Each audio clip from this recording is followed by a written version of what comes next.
Aloha and welcome to another segment of the Ohana Chef. I'm your host, Ross Chun, and today we are shooting live in the art studio of renowned artist Bree Port. She's from Honolulu, but she's out here working and creating incredible pieces of art, and you can see some of them behind me. We're going to be talking about that in just a little while, but for right now, I'm going to be making Hawaiian fried rice. It's what I grew up eating, and it turns out Bree grew up eating it as well. So what I've done is I brought some of my cooking things down here to her studio in San Clemente. And I'm gonna start out, I've got a hot wok. In fact, I'm afraid it's almost too hot. But I'm gonna put just a little bit of canola oil in here, and let's see if it's too hot. No, it's just fine, okay. So I've got some canola oil in here. And then, as some of you know, if you've seen my other videos, I'm gonna put just a touch of sesame oil. And that's because sesame oil is so flavorful. So I'm gonna put that in there. And the first thing I always put into my fried rice, into my wok, is frozen peas. Because they're frozen and I want them to defrost and cook. Now let's see if this is, oh no, it's just right. Okay, so I've got the frozen peas in there now, and so they're gonna cook just a bit. And I'm gonna stir them around. I got some extra long hashi, or chopsticks, and that helps me in working with the wok. So here we go, and these are just about defrosted. I'm gonna turn it up a little bit here. And then the next thing I put in here is gonna be Spam.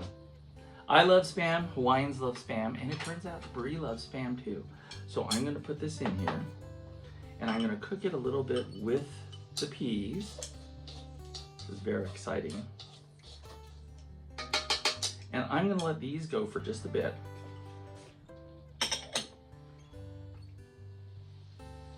There we go. Just a bit. And I'm gonna saute those. And I'm gonna talk a little bit about Bree Port. So her art and the paintings that she's well known for are actually resin paintings, like you see on a surfboard. And I had a chance to walk around her studio and actually had a chance to watch her create a large-scale resin painting that was auctioned at a gala recently. So it's very exciting for me to be here today and get the chance to work on my fried rice and also provide Bree with a sample of it. So as the Spam and the peas are cooking together, I am going to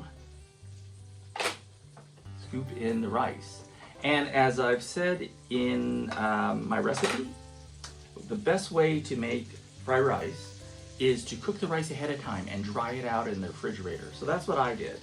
And so I've got some pretty dry fried rice right here. And I'm gonna put this in.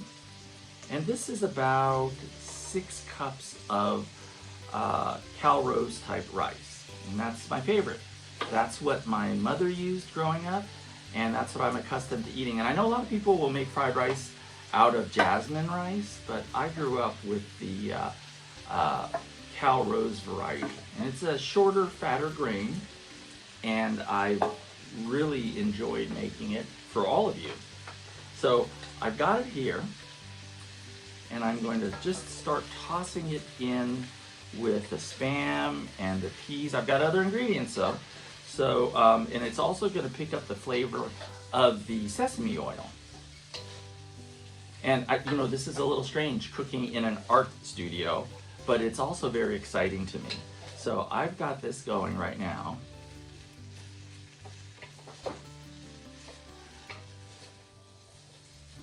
And you can see that the rice, since it's dry, it doesn't stick together. It's just sort of moving around in the wok very, very easily. So the next thing that I've got, and I sort of pre-scrambled some eggs.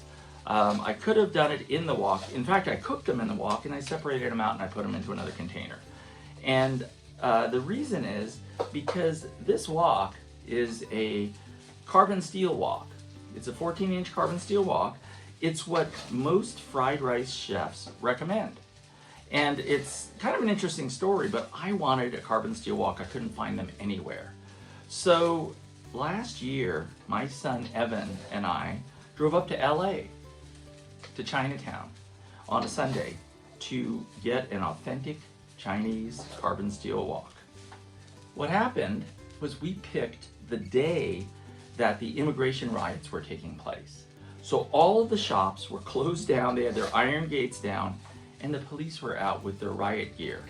And they took one look at me, dressed basically the way I am now, minus the apron, and sort of nodded for my son Evan and I to get out of the way. And they started moving on the protesters, and it was distressing.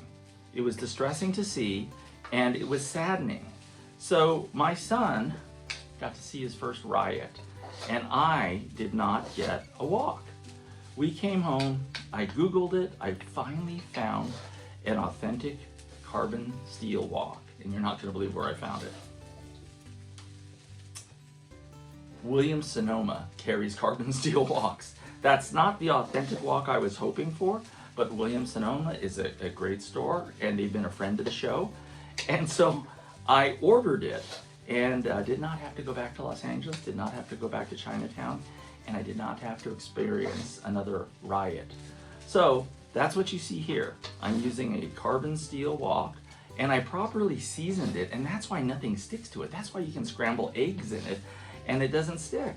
So I've got this going right now, and as this is cooking, and I can hear it sizzling at the bottom of the wok, I'm gonna keep it moving so nothing burns, but I'm also gonna grab a couple of ingredients that I left off camera there. So I will be right back as I walk over and grab a couple of things.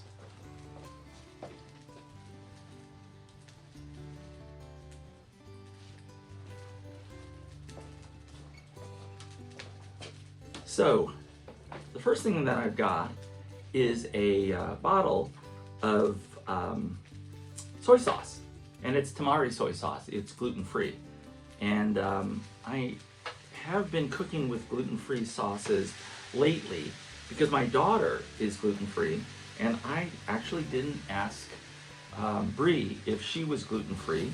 So, and since I made this and I'm leaving this in the studio for her, I thought, well, I better not take a chance, and I will just assume, because gluten-free soy sauce still tastes great, but if she has a sensitivity, or worse, if she has celiac disease, at least she can eat this rice and enjoy it. So right now it's cooking very well, and I'm really enjoying the environment. Behind camera there are some other works of Bree's, and behind me there are some terrific paintings, and I've never cooked in such a creative environment.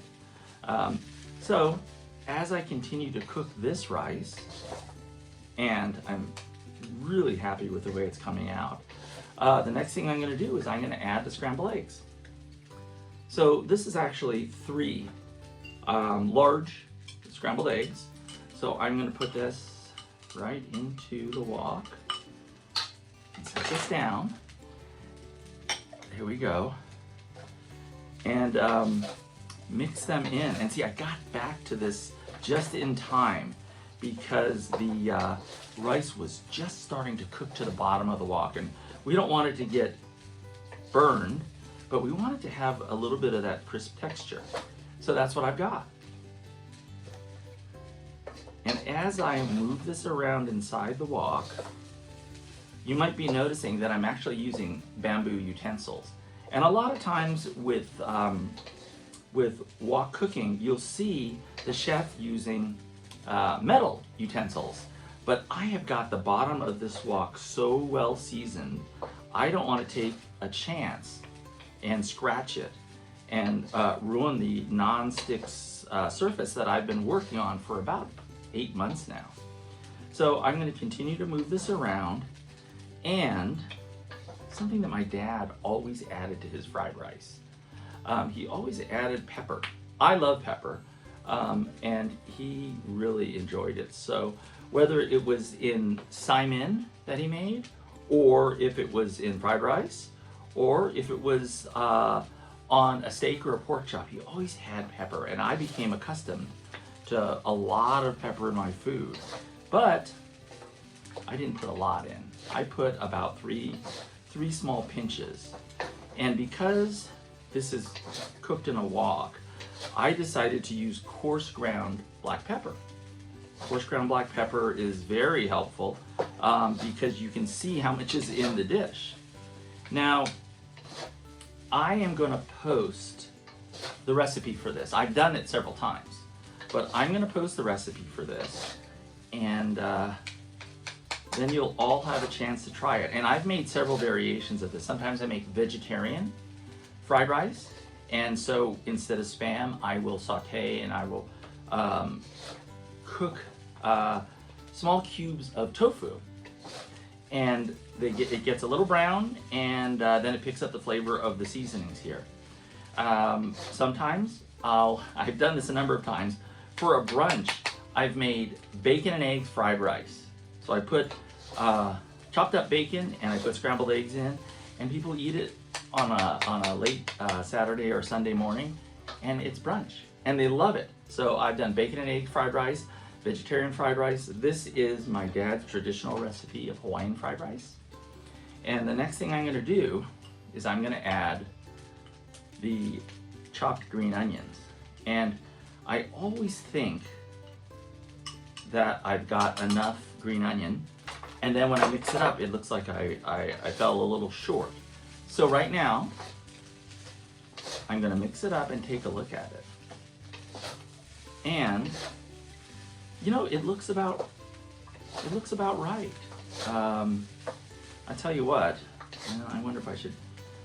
I'm going to put the rest of the chopped green onion in here, just in case, and then we'll see. But I think it's just right. So let me just put that in there.